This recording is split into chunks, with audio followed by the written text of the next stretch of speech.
1647 yılında Erzurum halkı şehirlerinin üzerindeki gökyüzünün düşmanca, şiddet dolu ve canlı bir şeye dönüştüğüne inanıyordu. Bu nesiller sonra ateş başında fısıldanan bir hikaye değildi. Olaydan çok sonra uydurulmuş bir efsane de değildi.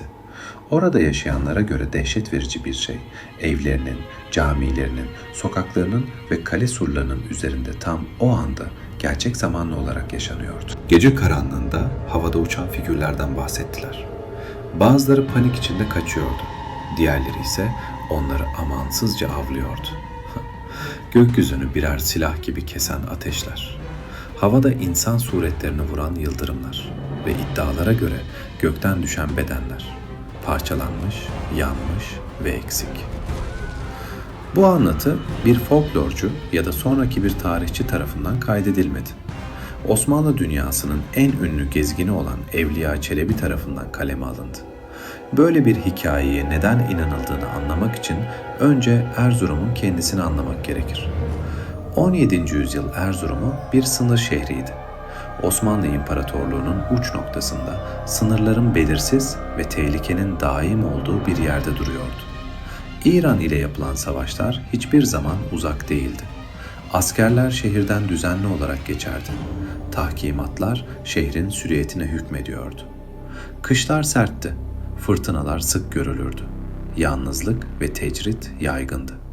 Kervanlar uzak diyarlardan ipek, baharat, silah ve hikayeler taşırdı. Ticaretle birlikte dedikodular da gelirdi. Savaşlar, ihanetler, salgınlar ve doğaüstü olaylar. Erzurum, korkunun yeşermesi için verimli bir topraktı ve korku, kontrol edilmediğinde bilinmeyeni dehşete dönüştürür. Evliya modern bir tarihçi gibi yazmazdı.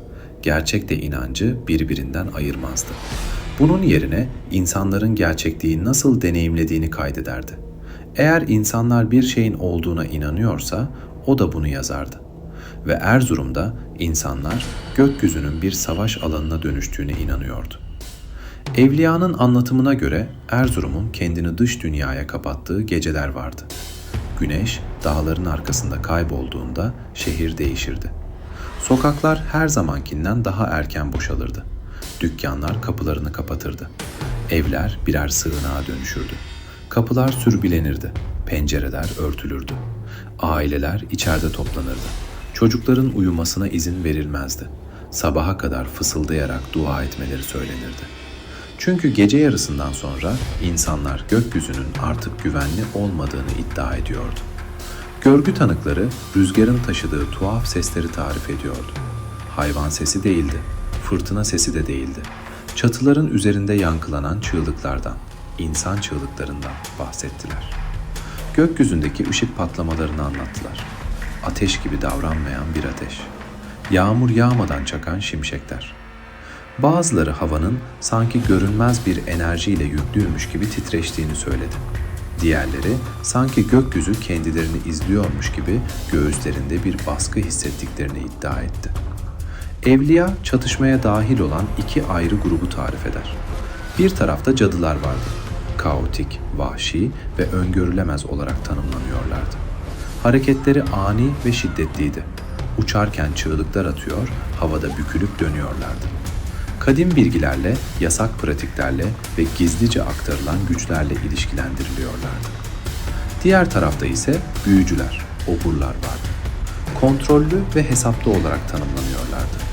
Gücü odakladığına inanılan semboller, tılsımlar ve nesneler taşıyorlardı.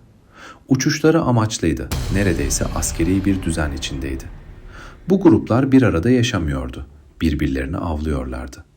Tanıklar savaşın tamamen şehrin üzerinde yaşandığını iddia etti. Gökyüzünde ışık izleri bırakarak fırlatılan ateş topları. Bazıları havada çarpışıp patlıyordu. Bulutların arasından süzülen yıldırım okları, uçan figürleri doğrudan vuruyordu. İnsanlar gökten cesetlerin düştüğüne yemin ediyordu. Bazıları yanıyordu, bazıları parçalanmıştı. Bazılarının ise kollarının veya bacaklarının eksik olduğunu iddia ettiler. Gökyüzü sanki yırtılıyordu. Ertesi sabah şafak nihayet söktüğünde korku yok olmadı. İnsanlar şehrin dışındaki arazilerde yanık izleri buldular. Daha önce hiçbir şeyin yanmadığı yerler. Küçük ateşler tütüyordu. Toprağı tüller kaplamıştı. Mezarlıklardan uzak duruldu. Harabelere dokunulmadı. İnsanlar o yerlerin artık tekin olmadığına inanıyordu. Evliya, olaylara tanık olduğunu iddia edenlerin sonrasında acı çektiğini kaydeder. Birkaçı akli dengesini yitirdi. Diğerleri haftalarca hasta yattı. Bazıları görünmez bir şeyin onları eve kadar takip ettiğinde ısrar etti. Gölgelerin olmaması gereken yerlerde hareket ettiğini, seslerin gece geri döndüğünü söylediler. İster travma, ister telkin, ister kitle histerisi olsun, etkiler gerçekti. Korku iz bırakır. Gerçek miydi? Modern tarihçiler Erzurum, gökyüzünün gerçekten uçan cadılar ve büyücülerle dolduğuna inanmıyor. Ancak hikaye anlamsız görülüp bir kenara itilmiyor. Bunun yerine tarihçiler farklı bir soru soruyor. İnsanlar ne görmüş olabilir ki bunun gerçek olduğuna bu kadar ikna oldular? Osmanlı Türk İslam'ının altındaki kadim inançlar. Doğu Anadolu, yüzyıllar boyunca İslam öncesi inançların izlerini korudu. Türk halkının gök tanrı inancından İslam'a geçişte yoğurduğu şamanistik gelenekler, ruhların uçuşu, gökyüzü savaşları ve doğaüstü ateş fikirlerini içeriyordu. Bu tür inançlar bir gecede yok olmadı. Korkmuş bir halk için ritüel uygulayıcıları kolayca cadı ve büyücü olarak yorumlanabilirdi. Özellikle de gece vakti.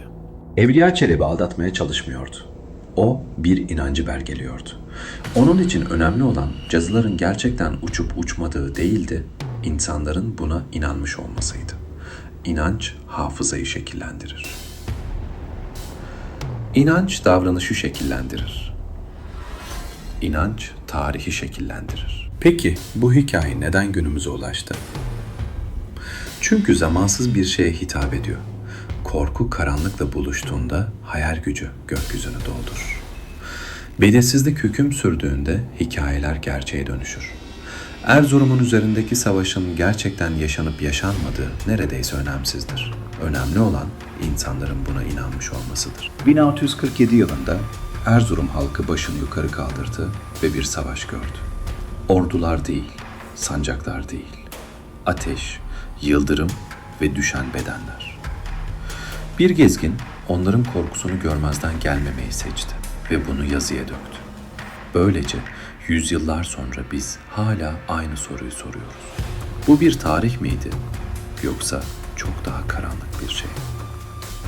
Eğer içeriklerimizi beğeniyorsanız bize bu uzun yolda cesaret ve destek vermek için abone olmayı ve fikirlerinizi bizimle paylaşmayı unutmayın kıymetli efendim.